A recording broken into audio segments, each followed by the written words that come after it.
Chapter 15. Here was quite a lively time in the parish for a fortnight. Papa had 2 marriages in church, one of which was Annie Fellows and Mr. Hunter. Then Miss Maynard was married at home in a very exclusive and elegant manner. $55 for all of it. Wedding fees were Mama's money. "I don't know as we need spend it just now," she said. "I think I will lay it away against time of necessity," smilingly. I imagined what that meant. Days and weeks went on so fast. Then Papa's sister came from Philadelphia to make us a visit, Aunt Margaret, for whom Daisy had been named. She brought with her a piece of pretty Nainsook muslin and some laces for gifts.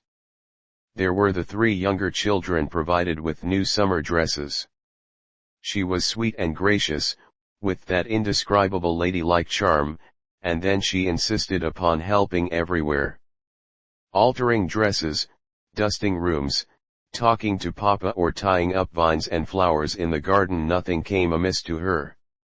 She petitioned that Daisy should be lent to her for the remainder of the summer. She had 1 son at home, but her 2 daughters were married and away. Papa thought at first that it would not be possible to spare her. Mama said that she was not prepared for so long a visit. "Never mind that, Francis," returned Aunt Margaret, "I will attend to what is needful. I don't see how you get along with such a host of little ones." If Edith had not come. "Oh, but Edith is the crown of all," declared Fan. "She brought rare good luck with her. So many lovely things have happened to us during the year. And now we couldn't spare her." Aunt Margaret smiled. "You have been very fortunate in your children," she said, glancing at Mama. Miss Churchill came over with the barouche and took the elders riding. It was a lovely afternoon late in May, and the whole world was abloom with beauty and sweetness. She and Fanny had dropped in one day at Mrs. Ryder's and had a charming call. Afterward Fan had whispered the secret. "The young man is to be congratulated," declared Miss Churchill. "She will make a pretty, cheerful wife, and that will be much to a man like Mr. Fairley. I am glad he has been so sensible, and I must see more of her before she leaves her old station. My dear, I am afraid I shall turn into a regular village gossip. I am so fond of young girls and their affairs." It began to be guessed at elsewhere as well, for the 2 went out driving now and then of an afternoon. Allie West and Dora Hyde were over one evening, and it happened to be touched upon. "I don't believe there is anything in it," exclaimed Dora. "Dick Fairley will not throw himself away in that style. Why, he could have the best in the town with that handsome place of his." "I am sure Jenny is quite pretty," said Fan, "and nicely educated. She reads French and German, is well up in history and housekeeping, sings beautifully and sews in the same fashion. What better can a man want? Oh, you know what I mean. And she is poor. He has enough for both. And the Ryders are a respectable old family." "I know she is a favorite of yours," returned Dora loftily, "but I never discovered anything special about her. And I do not see how she can leave her mother. I should think her duty would be there." Fan laughed at that. "I shall not believe it until I hear it from a better source. Some people make so much out of a trifle of ordinary politeness." "Indeed I would not," Fan continued seriously. "There, you see Fanny doesn't believe it," said Allie West triumphantly. "As if anyone in her senses could," Dora added. After they went away Fan sat glancing out of the window thoughtfully. "I allowed them to think what was not quite true," she said slowly, "but I did not want the fact to leak out. Some very smart young woman might write to Kate and alarm her. It had better go on quietly. We missed Daisy ever so much. You would hardly think it among so many." Then came a letter from Mr. Duncan, stating that he intended to follow it in time to keep the festival of baby's christening. There were some business matters on which he wished to consult Papa, and he was longing for a sight of the household, from least to greatest. Louis was much better. Mrs. Whitcomb was well and had utterly refused her first vacation. What did Fanny expect to do in such a case of insubordination? He was sorry he had proved so attractive, but it was more his misfortune than his fault, so she must not visit him too heavily with her displeasure. We all had a good laugh over it. I arranged the guest chamber in the morning, flowers and all, and in the afternoon went cantering round the parish, as Fan often expressed it. She had been smitten with such a passion for sewing, and the Chichills took up so much of her time that I had to visit for both. I was beginning to feel quite grave and stayed with my 18.5 years. The fact of Fan's having a real lover affected me in a rather curious fashion. It seemed as if the romance was to begin with her and go down. It shut me out as it were, but never having counted myself in, I did not feel much disappointed. I was to be the house daughter. Already I could see that Papa had begun to depend more upon me. He brought his gloves to be mended, and used to ask me now and then to find various little matters for him. True, Mama was much occupied with Edith. I liked the growing nearer though, the tender confidence and trust. I could see how it would be. One by one the birdlings would fly out of the home nest. I was an everyday useful body and would be needed to help the others, make some ready to go and comfort those who stayed. I didn't suppose the sweet grace and patience that glorified Miss Oldway's face would ever come in mine. It was such a round, funny little face, and would get so sunburned in summer. No one could ever call me fair and dainty. I laughed over it softly to myself, I was in such a merry mood. In 10 years I should be 28, getting on the list a wee bit, visiting round the same as usual, carrying broths and jellies, listening to sorrows and complaints, and by that time, perhaps, a little better, a little nearer the great ensample so that I could say my say without faltering. My basket was emptied at length. I leaned over the fence a while and talked with Mrs. Day, who could not see why, about something. Aunt Letty Perkins came along, puffing and wheezing. She had been confined to the house a good deal since Christmas, with the asthma, and if it was not irreverent I should say Israel had had peace. All well, I suppose. Yes, thank you. I never see such folks. You don't have a bit of sickness or trouble like other people? No, said Mrs. Day, as if she felt personally aggrieved. I never saw the match to that baby, and my poor lamb in the churchyard. I wanted to reply that it was the care and watchfulness, the love and tenderness that never tired. We did not suffer real heartfelt trouble, but there were hard pinches and perplexities, many things given up that we longed to have, hours of patient industry, self-denial and all that. Do discontented people ever realize what steady courage and grace it takes to make many lives look fair and sweet? Well, it's out of its trouble, pursued Aunt Letty. You never can tell what children are coming to. Goin' to take boarders again this summer. That last to me. I started and colored at the impertinence. I wanted to resent it, but I knew that would not help. For an example, Mr. Duncan is at home and can take care of his brothers, I replied quietly. Well, they want much addition to the neighborhood. That young one was a master hand at mischief. I should have wanted a good deal of money to pay me. Good night, I said rather abruptly, I must be going. Why don't you come in? I haven't seen your ma in an age. Nobody drops in when I am sick, though if I do say it myself, I've always been neighborly. No one can say I ever went on the other side like the publican. Indeed they could not, I thought to myself with a smile. All this made me later than I expected to be. As I came up the road I saw Fanny and Mr. Duncan walking slowly to meet me. Something dreadful flashed into my mind at that moment and made my face scarlet. I remembered that in my talk with Louis I had spoken of the probability of Stephen's marrying Fanny. What if he had repeated that bit of idle gossip? Stuart would have done so from pure love of teasing. "Why, Rose, how you have hurried. You are as red as your reddest namesake. Do stop and cool off a moment, child." That from Fanny did not make me any paler. I felt the contrast very keenly. She tall and elegant, with her graceful self-possession, and I such a little budget.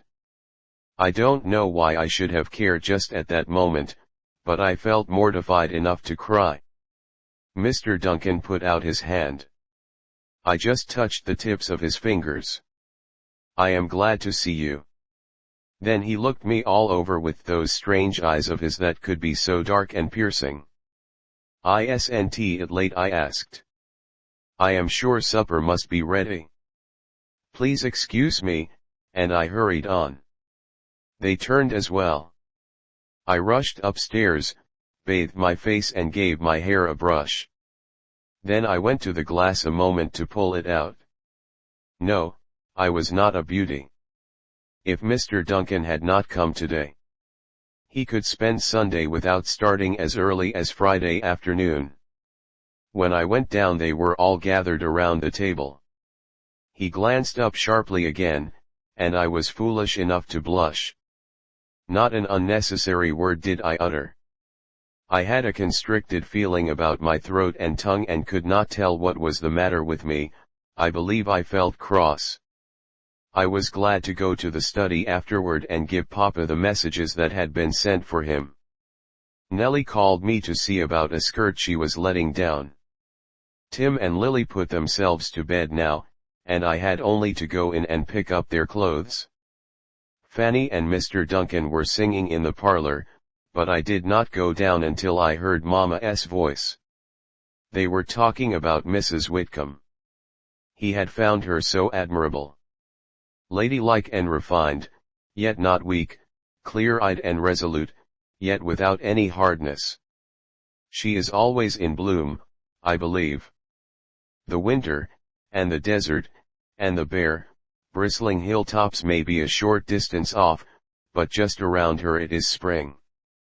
Their everlasting spring abides, and never withering flowers. Fan murmured softly. That is just it. She has had some troubles, also. Indeed she has, returned Mama, losses, deaths and trials. But now she has gone out of her own life. Her perceptions are so quick, tender, and unerring. She seems to discern from afar off the needs and wants of human souls and ministers gently to your own thought, not hers. What is it, Mrs. Endicott? Mama answered with a smile and said it all. She often talked with the expressions of her face in that sweet instantaneous manner, explaining a subject better than many words would have done. I begin to believe that religion has something in it. There is a point beyond natural amiability. Have you been doubting? He blushed and laughed in an embarrassed, schoolboy fashion. I don't know that I have exactly doubted, but I have not believed in any vital way. Still I considered myself a Christian gentleman until very recently. And what then? I found myself a proud and honorable gentleman instead, who abhorred meanness, falsehood, dishonesty and the whole catalogue of those sins because they were blots and stains, hideous in my sight. I had no patience with them in that they never tempted me. I liked my life to be pure and just, but it was for myself alone. I did not think of what God might require, the higher aim. After all, it is His relation with every human soul, His holding out the faith and love and atonement to us, made for us so long ago in His great wisdom, and which is for us whether we take it or not. But we want to try our wisdom first. That leads to the trouble and the clashing. We so often set up our own will, and when we are buffeted about take it as a sort of direct martyrdom, when it is only a natural result of an ordinary cause. We sometimes cry out, "Why has God sent this upon me?" when we bring the trials upon ourselves. Yes. Then we have to go back. We find the plans and specifications and the materials all right, left on the highway, while we used stones and timber of our own, changed the plan according to our liking. We have to take out a good deal of work in this life. And we learn by degrees to be careful, to come to Him, to ask first of all, "Lord, what wilt Thou have me to do?" And learning to follow it, is the great lesson. He turned his head a trifle and lapsed into deep thought. Fan glanced over at me in a peculiar manner as if she triumphed in what he said, and it was only proving a well-established point. She puzzled me. Why, when she liked him so well herself, was there not the deeper and farther-reaching sympathy of love? He was really nobler than Winthrop Ogden.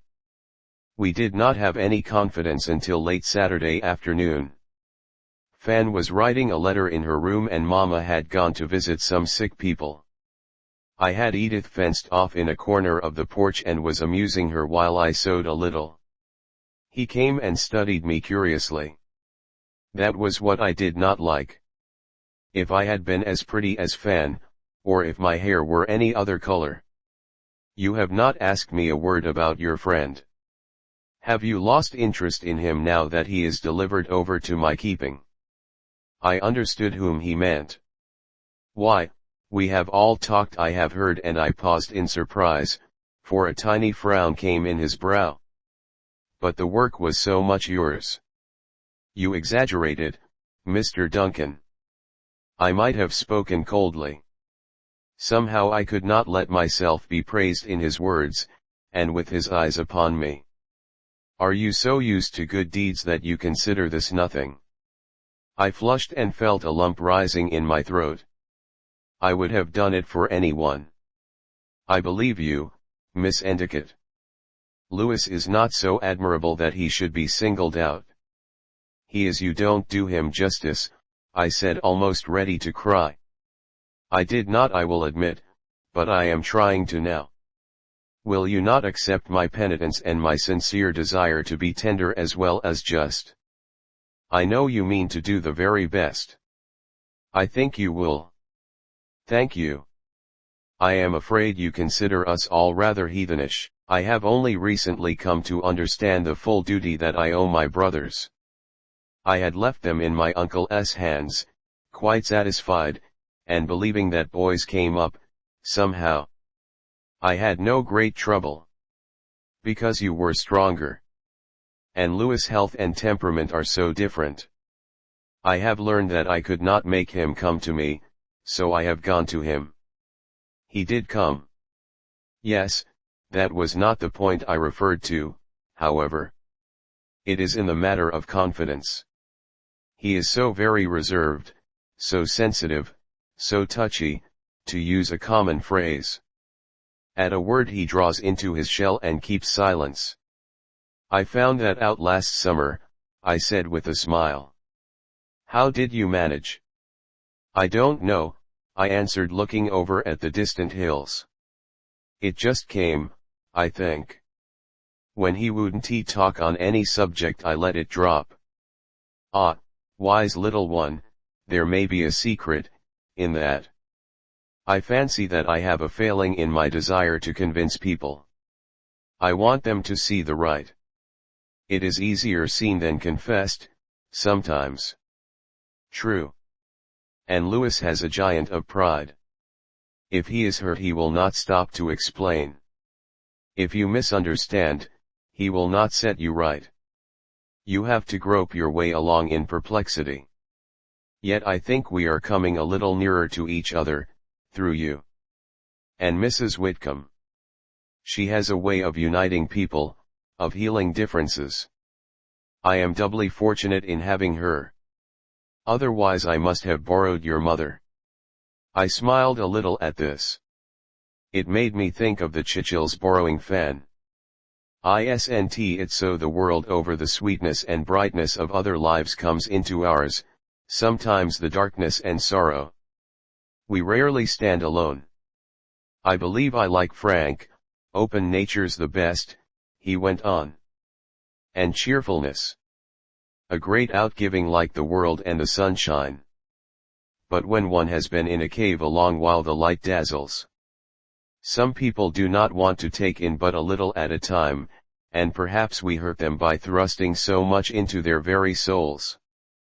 Yes, he answered, when a man is starving you do not feast him at once. I must remember that. Edith began to worry. I took her up in my arms and hushed her softly. Mr. Duncan was not looking at me, but a strange, tender light came into his face, a half-smile that brought the dawn to my mind by way of comparison.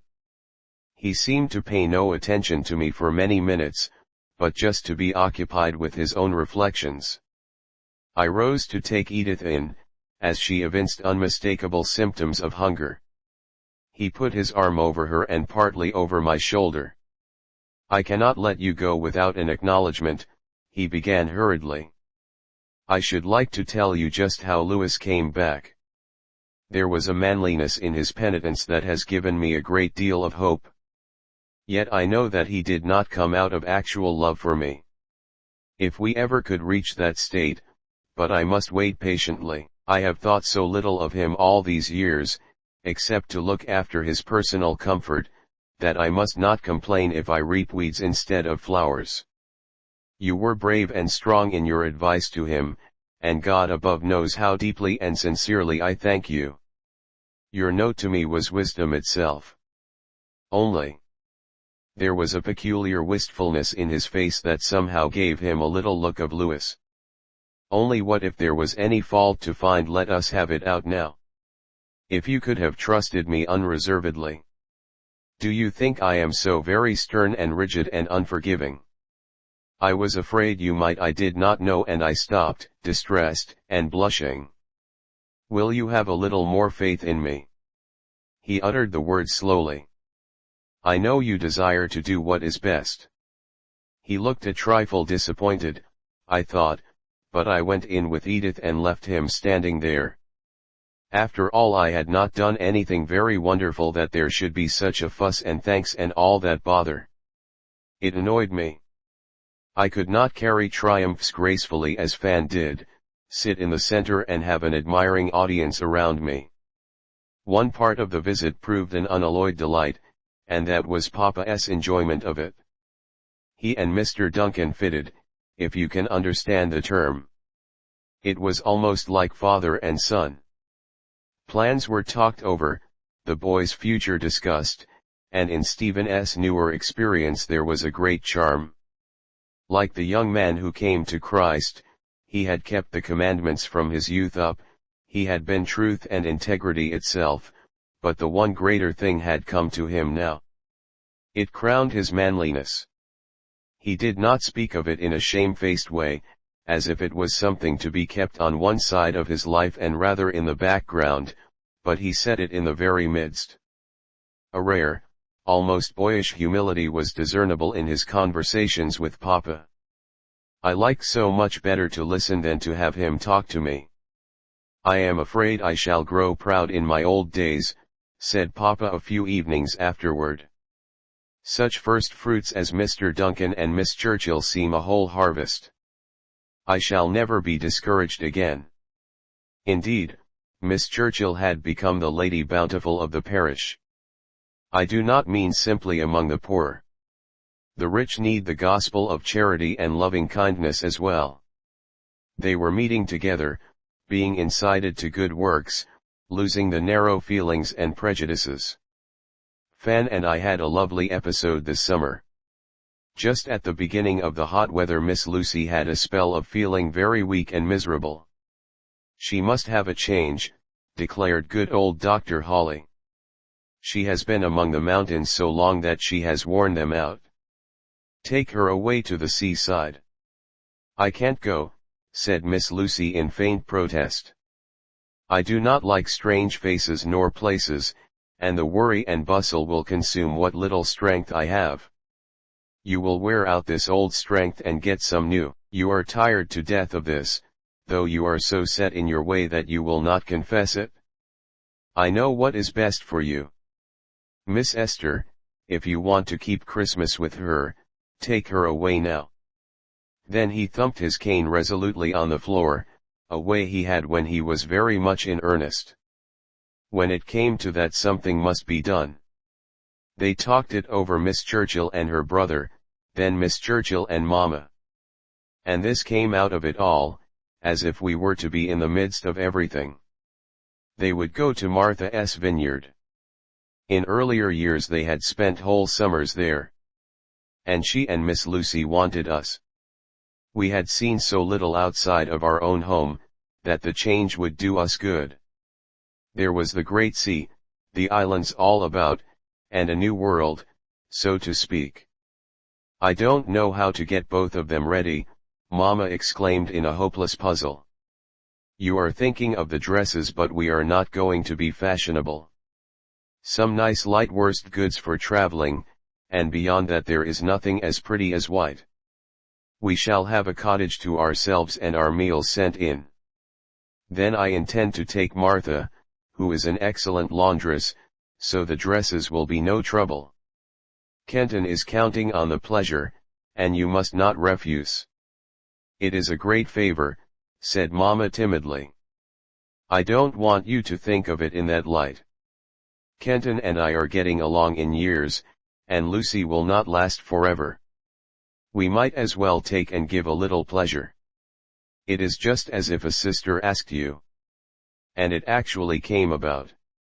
We had new grey dresses trimmed with bands of pongee, Fan's a shade lighter and mine 2 or 3 shades darker than the material. When they were all finished they had cost but $23. Our spring straw hats were retrimmed, our gloves and ribbons and boots looked over. One trunk will hold our modest wardrobe, declared Fan. I often think of the Vicar of Wakefield and the many devices the girls resorted to. It is rather funny to be poor, after all. You are not so much worried and fidgeted and dissatisfied. You take the best you can get, and you know you cannot do any better. So you enjoy the tour or the journey or whatever it is, because you are altogether outside of your troublesome self. But you will be very well off some day, I said with bashful hesitation. I don't think of that, any more. Until the very day of my marriage my life is here. What Papa can give me will always be infinitely precious to me. We will have all the happiness out of our poverty that we can. Yes, I answered. And I know just how Miss Churchill is giving us this. So far as the money goes she will never feel it. We will afford her pleasure, satisfaction, and delight in return, which will make it quite an even thing. We remained 3 weeks and it was enchanting. The great ocean with its ceaseless surges and swells, its floods of molten gold at sunset, the showers and one tremendous storm, the walks and rides on the sands, the short sails hither and thither, the quaint cottages, the strange people from almost everywhere, some of whom we soon became acquainted with, the newness and the variety was splendid. We enjoyed every moment. Sometimes I felt quite wild indeed, as if I could race along the sea sands and shout with the wildest of the birds. The last week was the crowning point. Winthrop came and Miss Churchill took us to Newport for 1 night and 2 days. There was elegance and fashion at the hotel to be sure, but Fan in her pretty white overdress and the bloom of her fresh, sweet youth, attracted many a glance of admiration on the one side, and almost envy from some of the worn and faded women. It was a bit of Arabian Nights entertainment brought into our own lives. Miss Lucy did improve ever so much. She could not bathe to be sure, but the pungent air revived and strengthened her. We were all so bright and happy, so full of fun and whims and oddities. There is a fascinating queerness about almost every person when the true self comes out and you forget that anyone is watching you. It was so delightful that we came home with almost a sigh, until we reached the familiar places. It was the first time that we had ever been so long away from Mama, and when we thought of that our hearts were full to overflowing. There was Mrs. Whitcomb in the midst helping to keep house, filling up our vacant places. "You need not think you are the only ones who can have a holiday," she exclaimed laughingly. "Oh, the blessedness of being right among the accustomed faces, to be kissed and kissed again, to be pulled about hither and yon, to be shown this and that, which was not so when you went away, the atmosphere of home living and thinking, which is so different from railroad cars and hotels, or even other people's cottages. But the sea still sings in my ears," I said to Fan as I laid my head on my pillow. "And tomorrow morning it will be robins or swallows twittering under the eaves. What a great, grand thing it is to live and be happy. Rose, if people could realize the satisfying joy they put in the lives of others when they share their pleasures, I think the whole world would go at it. It would be giving and receiving all round the wide earth. Are we thankful enough for happiness? I wonder, for that is something a little apart from life, one of the things not surely promised, like the peace of God.